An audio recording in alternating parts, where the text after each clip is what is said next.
The first time I realized I was no longer truly seen as part of my own family was on a quiet Sunday afternoon. The living room was filled with laughter, the smell of roasted chicken wafted through the air, and the television played softly in the background. Yet, in the middle of that cozy domestic scene, I sat at the corner of the sofa like a forgotten ornament, invisible, unwanted.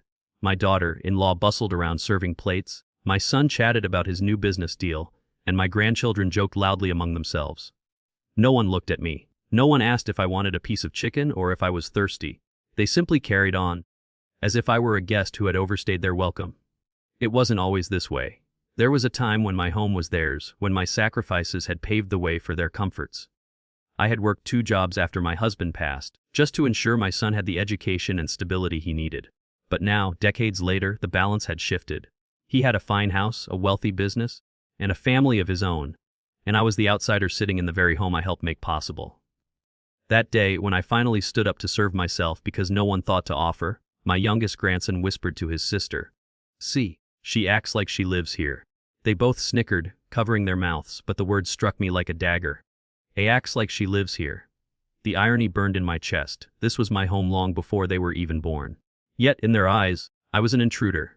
I swallowed the sting of tears, forcing a smile as I ladled soup into my bowl. I wanted to believe it was just childish teasing, but the truth was deeper. I had been fading in their eyes for years, reduced from mother and grandmother to nothing more than an old woman occupying space in their perfect world. Conversations moved around me but never through me.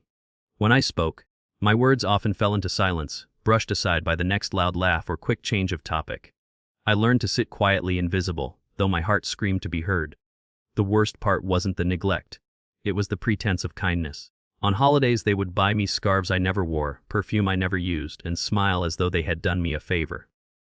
But no one asked me what I wanted. No one remembered the things I loved, the things that once defined me. They only saw Grandma, a figure with gray hair and wrinkled hands who should be grateful for whatever scraps of attention were tossed her way. One evening, after everyone had gone to bed, I sat in my small room at the end of the hallway, staring at the old wooden box under my bed. My fingers trembled as I pulled it out, brushing off the dust. Inside were fragments of a life they knew nothing about, photographs, certificates, newspaper clippings, and letters that spoke of a woman far removed from the one they dismissed daily. They didn't know that before I was reduced to their forgotten matriarch I had a life of my own. A life filled with strength, recognition, and accomplishments that would silence their mocking tongues in an instant. But I had kept that secret locked away. Perhaps out of humility, perhaps because I wanted them to love me for who I was in their lives, not for who I had once been. Yet as I sat there, listening to the faint hum of their laughter, drifting from the other end of the house, something hardened inside me. Why should I keep hiding the truth? Why should I continue living like a shadow, treated as if I had never mattered? The next morning at breakfast, when my son asked if I could pick up his dry cleaning as though I were nothing more than the household help, I looked him square in the eye and said calmly, "You know, I used to have people who did that for me."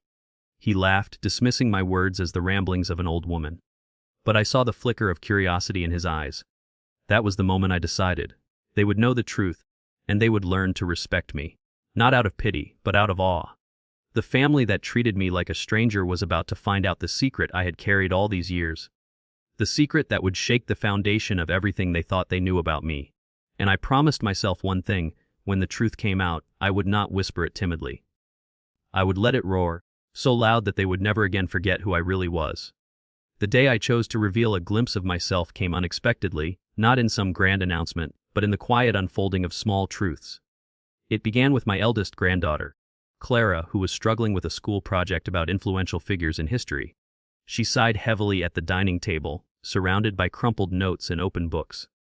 "I don't know what to write," she groaned, tapping her pen against her notebook. "Everyone else already picked someone famous. Einstein, Rosa Parks, Marie Curie. I'll just get stuck with something boring." Her words tugged at me, because little did she know, the woman she was searching for sat right across from her. I hesitated, then leaned forward and said softly, "Maybe you don't have to choose someone from a book. Sometimes history lives closer than we think." She looked up, puzzled. "What do you mean?" Before I could answer, her mother, my daughter-in-law, interrupted. "Don't distract her, she needs to focus." That sting of dismissal burned again, but this time I didn't shrink back. "Clara," I said, ignoring the interruption, "did you know I once gave a speech at the United Nations in Geneva? The silence that followed was heavy. Forks paused mid-air. Even my son, who rarely looked up from his phone, raised his head. Clara's eyes widened. "Wait, you. At the United Nations." Her mother chuckled nervously. "Oh, don't take her stories too seriously. She likes to exaggerate." But I didn't flinch. Instead, I stood, walked to my room, and returned with a faded envelope. Inside was a photograph of me, younger, standing proudly at a podium with the United Nations emblem behind me. I laid it gently on the table. No one laughed this time. My son picked up the photo, staring at it as though he were seeing me for the first time. "Mom, what is this?" he asked slowly. "It's part of the life you never cared to ask about," I replied. My voice was calm, but inside, my heart pounded. For years I had been silent, content to be the shadow. But now, the dam was breaking. Clara leaned forward, her curiosity glowing. "But why didn't you ever tell us?" I looked at her, at all of them. "Because you only ever saw me as grandma, the woman who cooks, who cleans, who nods quietly at the table. I thought maybe it was better that way. But sitting here, being treated like a stranger in my own family, I realize I've done us all a disservice by hiding who I truly was." My son rubbed his forehead, his tone shifting from skepticism to confusion. "So you're telling us, what? You were some kind of diplomat?" A bitter smile tugged at my lips. "Not just a diplomat. I was one of the lead activists who helped draft proposals for women's rights in developing countries back in the 70s. I traveled the world. I met presidents. I debated in halls filled with the most powerful voices of our time. I fought battles you can't even imagine." The weight of the revelation sank into the room. My daughter-in-law looked at me as if she were seeing a ghost. The children stared, their mouths slightly open. For once the house was silent, not because I had been ignored, but because my presence had demanded it. I leaned back in my chair, letting the silence stretch, savoring the rare moment when their eyes were all on me. Then I added quietly, "And all this time, you thought I was nothing more than a frail old woman taking up space in your home." My son's voice cracked. Why didn't you ever tell me? Why didn't Dad tell me?" "Because I wanted you to build your own life without my shadow hanging over you," I said. "Your father respected that. He always knew who I was, but he also knew I wanted to step back, to give you the freedom to become your own man. But maybe I stepped back too far. Maybe I let you forget that I wasn't just your mother. I was someone before you." Clara's hands trembled as she held the photo again. "Grandma, can you tell me more? About the speeches, the countries you visited?" For the first time in years, a warmth filled my chest. Here was someone who wanted to listen. "Yes, Clara," I said softly. "I can tell you everything." And so I began to share small stories. About standing in freezing rain at protests, about meeting women in villages whose lives were changed by the laws we fought for, about shaking hands with leaders who promised change. The children leaned in closer, their eyes shining with wonder. But I also noticed the unease in my son's expression. He shifted in his seat, clearly uncomfortable. Perhaps it was guilt. Perhaps it was the sudden realization that the woman he had overlooked was far greater than he had ever imagined. Still, this was only the beginning. I hadn't yet revealed the full truth, the secret I had kept buried deepest of all. That revelation, I knew, would not just surprise them. It would shake the very foundation of their pride. That night, after the children had gone to bed, the house was strangely quiet. My son lingered at the dining table, the photograph still in his hands. His wife hovered in the doorway, as if torn between retreating and demanding an explanation. I sat across from him, my cup of tea growing cold, and waited. For once, he was the one struggling to find words. Finally, he spoke. "Mom, all these years I thought I knew you. But this." He tapped the photo gently. "This is something else. Why did you keep it from me? From us?" I studied him carefully, the boy I had raised, the man who had grown into someone so successful yet so blind to the foundation beneath his feet. "You never asked," I said simply. "And I never wanted to burden you with my past. I thought my work was done, and I wanted to be just a mother to you, not a figure to measure up to." His jaw tightened. "But don't you think I deserve to know? Don't you think your grandchildren deserve to know?" A sharp laugh escaped me, one I hadn't planned. "Deserved? My dear, you barely let me speak at this table. You walk past me as though I'm furniture. And now you demand to know why I kept my life hidden. No, you didn't want to know. Not until the evidence was laid in front of you." He opened his mouth, but no words came. His wife stepped forward, her voice uncertain. "So what exactly are you saying? That you're some kind of famous activist?" I looked her straight in the eye. "Not some kind of. I was one of the founding members of the International Women's Coalition in Europe. I was flown to countries you've only seen on maps, and when your husband was a little boy, I left him in his father's arms so I could stand in front of parliaments and demand rights that women still benefit from today. The air thickened. My son's face paled. Wait, so all those times Dad said you were away on work trips when I was young, it was this? It wasn't some office job. I nodded. It was never just an office job. It was the fight of my life, and it cost me. Nights away from you, endless criticism, even threats. But I did it because I believed the world could be better for women like you, like Clara, like all the daughters yet to be born. His voice cracked. And you never thought to tell me. Not once. Tears burned my eyes, but I forced them back. I wanted you to be proud of yourself, not in awe of me. But maybe in doing so I let you grow careless, arrogant. Maybe I let you think I was less than I am. He leaned back heavily in his chair, as though the weight of my words was pressing down on him. For the first time, his confidence faltered. The next day, whispers spread through the family. Clara, wide-eyed and eager, showed the photograph to her siblings. They peppered me with questions, their voices filled with wonder rather than mockery. But my daughter-in-law remained distant, almost cold, as if my past unsettled her carefully constructed hierarchy of the household. And then came the moment I had both dreaded and anticipated. A week later, Clara's school held a presentation evening where students would showcase their projects. Clara insisted on making me her subject. "Grandma," she said with determination, "everyone's doing boring things about people they read online. But I want to tell them about you." Her parents were hesitant, but Clara would not be swayed. And so, I agreed. The night of the event, we entered the school auditorium filled with parents, children, and teachers. The air buzzed with chatter. I sat quietly in the second row, my hands folded in my lap, my heart pounding. I had faced world leaders before, yet this felt different. This was my own family's world, the one that had so easily dismissed me. When Clara took the stage, her voice rang out clear and proud. "Tonight, I'm not going to tell you about someone in a textbook. I'm going to tell you about my grandmother. A woman who once stood before the United Nations. A woman who helped fight for the rights of women all over the world. A woman who changed lives even though we didn't realize it until now." A gasp rippled through the room.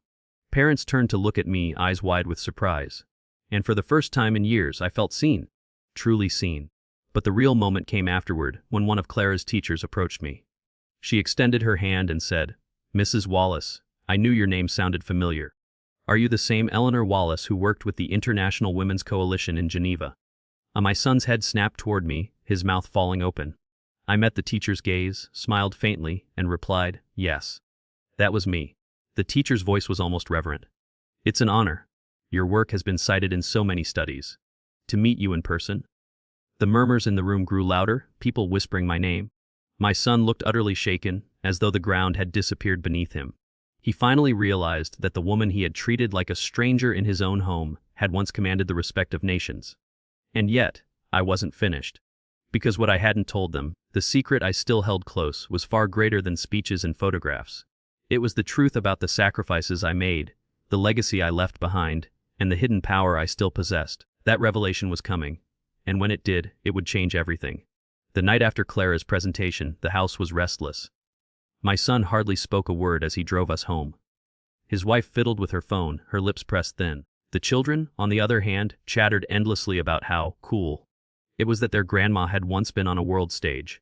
I sat quietly, staring out the window at the blur of streetlights, a storm brewing inside me. When we reached home, my son asked the children to head upstairs. His voice was strained formal. Once they were gone, he turned to me. "Mom, I don't understand. How could you keep something this big from me? From all of us?" His wife added sharply, "It feels dishonest, like you've been pretending all these years." The irony nearly made me laugh. Pretending? Dishonest? I, who had carried their needs above my own, who had swallowed disrespect day after day just to keep peace under this roof. My voice trembled not with weakness but with anger. I wasn't pretending, I was surviving. I stepped back so you could step forward. I gave you room to grow into your own man without living in my shadow.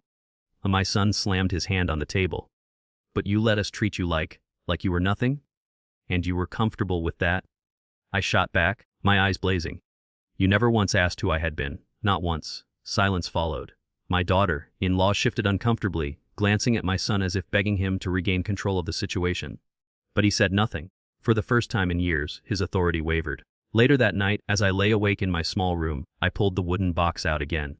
Beneath the speeches, the photos, and the clippings was another layer. Letters. Official documents. Things I had hidden even from myself. My hands shook as I traced the familiar signatures of ministers, leaders, even presidents. I had not only spoken at the United Nations, I had drafted resolutions that shaped laws in 3 countries. My words had become policy. My name was etched in history books they had never bothered to read. And yet, here in this house, I was reduced to an afterthought. The next day, Clara found me in the garden. She sat beside me, her eyes shining with a mix of admiration and confusion. "Grandma," she whispered, "why didn't you keep going? Why didn't you stay out there in the world, changing things?" I looked at her soft young face, a mirror of myself long ago. "Because change always comes with sacrifice," I said. "And my sacrifice was stepping back for your father. He needed me home more than the world did." She frowned. "But don't you regret it?" The truth tightened in my throat. "Every day," I admitted softly. "But I also know I gave him the chance to become who he is today. And yet," my voice hardened, "regret grows heavy when those you sacrifice for forget your worth." Clara hugged me tightly, her small arms filled with a love I had almost forgotten. "I won't forget, Grandma. I promise." That promise gave me strength, but it wasn't enough. Something inside me had shifted, a rising storm that would not be contained. 2 days later, a letter arrived in the mail. It was stamped with the insignia of the International Women's Coalition. My hands trembled as I opened it. The words made my heart race. "In honor of your service and contribution, we invite you to be our keynote speaker at the upcoming 50th anniversary gala in London."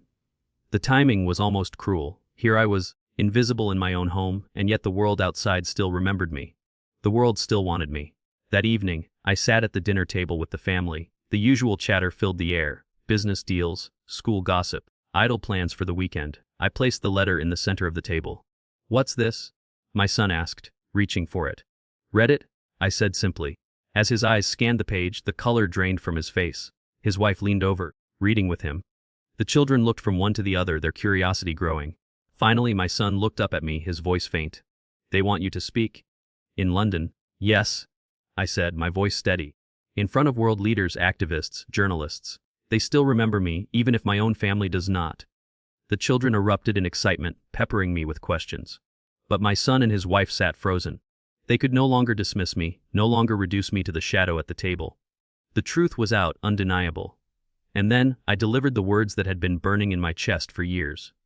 "You treated me like a stranger in my own family. You thought I was just an old woman in the corner. But soon, the world will see me again. And you will have to decide, will you sit there in silence, or will you finally see me for who I am?" The silence that followed was deafening. My son stared at me as though he no longer recognized me.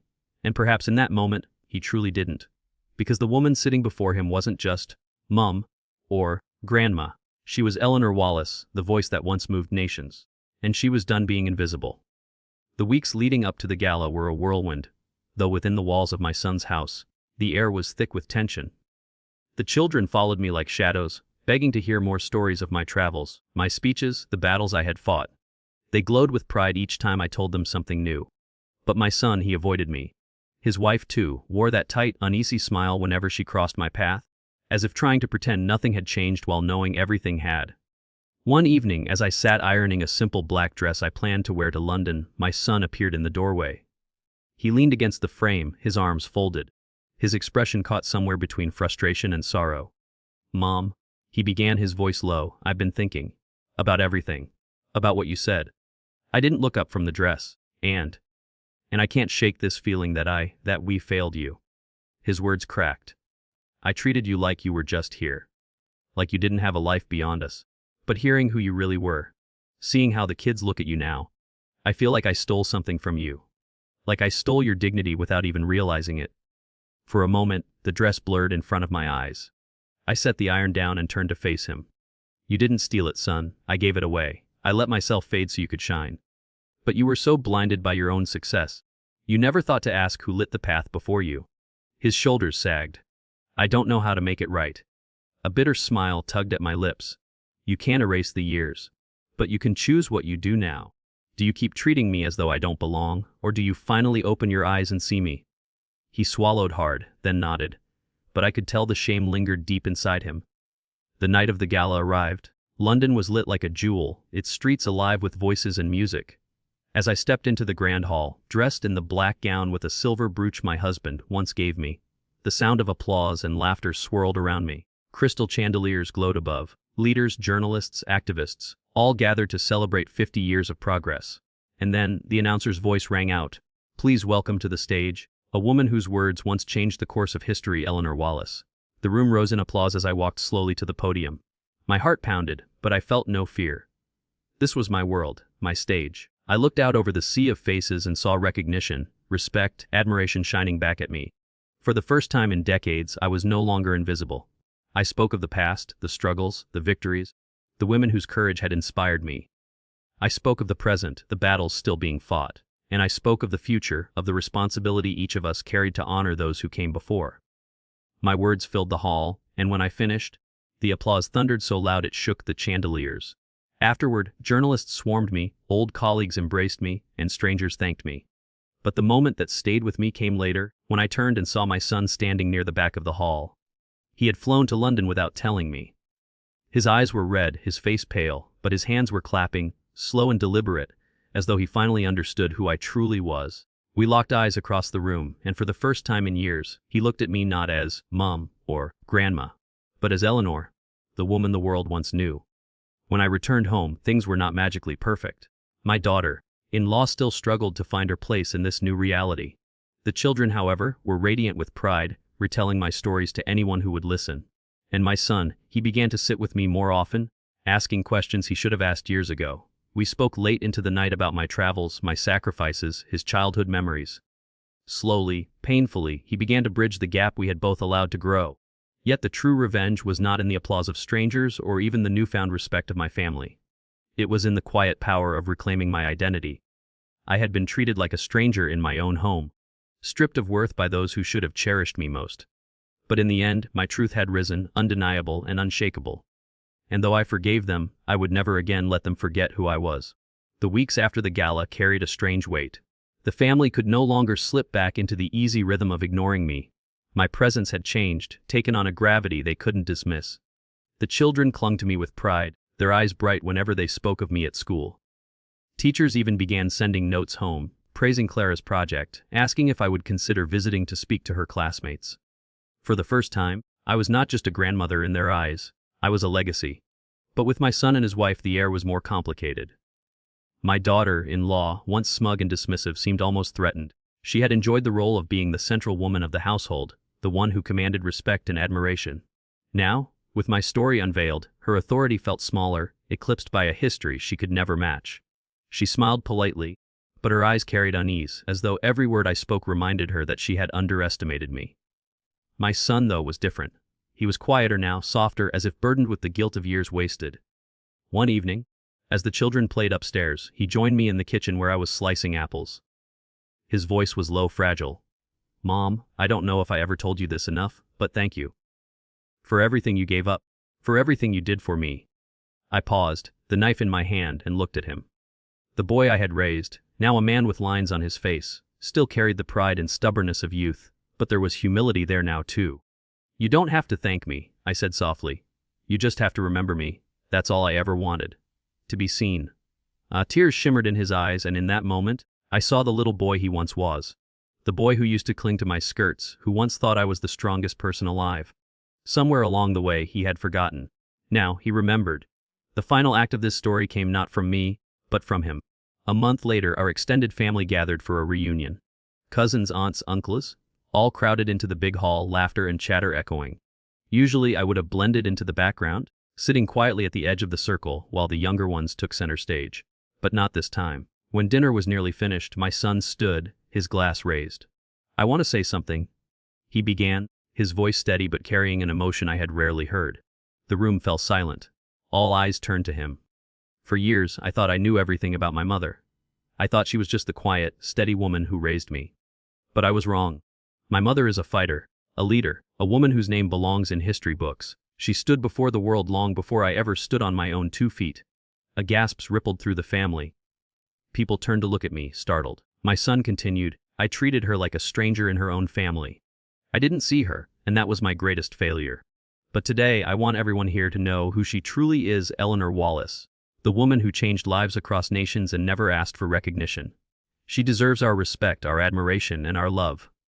The room erupted in applause, louder than I had ever expected. Relatives came to embrace me, their eyes filled with awe.